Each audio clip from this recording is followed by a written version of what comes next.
আজকে আমরা শিখব কিভাবে গ্লোরাবিডিতে একটি সাপোর্ট টিকিট ওপেন করতে হয় এবং সাপোর্ট টিকিট থেকে কোনো রিপ্লাই আসলে কিভাবে তা আমরা বুঝতে পারবো। এর জন্য প্রথমে আমার অ্যাকাউন্টটা লগ ইন করে নিতে হবে। অ্যাকাউন্ট লগ ইন করে নিয়ে আমি থ্রি ডটে ক্লিক করে চলে যাব হেল্প সেন্টারে। হেল্প সেন্টারে ক্লিক করলে এখানে মাই হেল্প রিকোয়েস্ট এটাতে ক্লিক করব। ক্রিয়েট হেল্প রিকোয়েস্টে ক্লিক করব।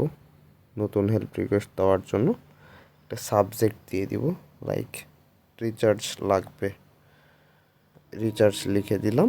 এখানে আমি আমার কত টাকা রিচার্জ লাগবে এবং কোন নাম্বারে লাগবে সে বিষয়ে লিখব।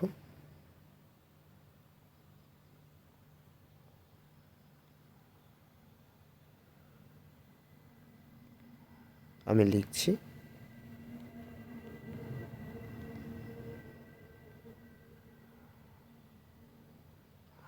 তারপর আমরা এখান থেকে প্রায়োরিটি অর্থাৎ আমার কতটা জরুরি বিষয়টা সে বিষয়ে এইখানে উল্লেখ করব প্রায়োরিটি থেকে।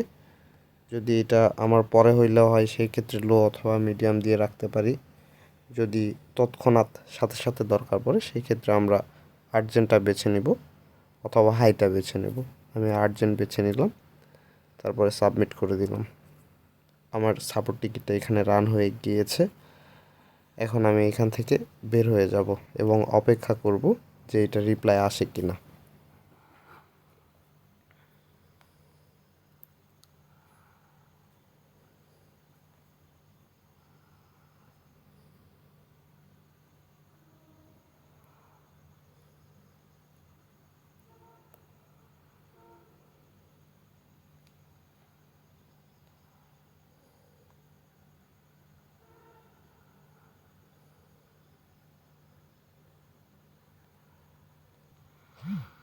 অলরাইট, বেশ কিছুক্ষণ অপেক্ষা করার পরে আমি দেখতে পাচ্ছি যে আমার কাছে একটি মেইল এসেছে গ্লোরাবিডি থেকে, new reply on your support ticket.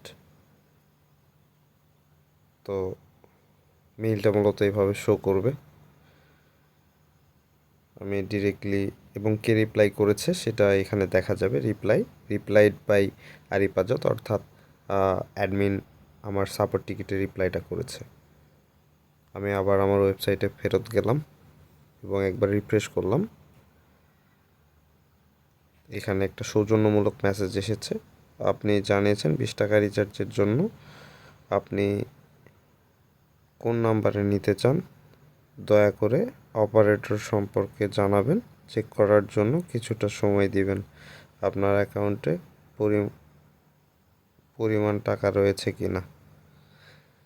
জি, আমাকে যে অ্যাডমিন রিপ্লাই করেছে সেই রিপ্লাইটা আমি ওয়েবসাইটে না থাকলেও আমি সাপোর্ট টিকিটে কানেক্টেড না থাকলেও আমি আমার মেইলের মাধ্যমে দেখতে পাচ্ছি অ্যাডমিন রিপ্লাই করেছে কি না। এভাবে মূলত আমরা সাপোর্ট টিকিটে মেসেজ করতে পারবো বা টিকিট ওপেন করতে পারবো একই সাথে, যখন অ্যাডমিন রিপ্লাই করবে মেইলের মাধ্যমে কনফার্ম হতে পারবো। ধন্যবাদ।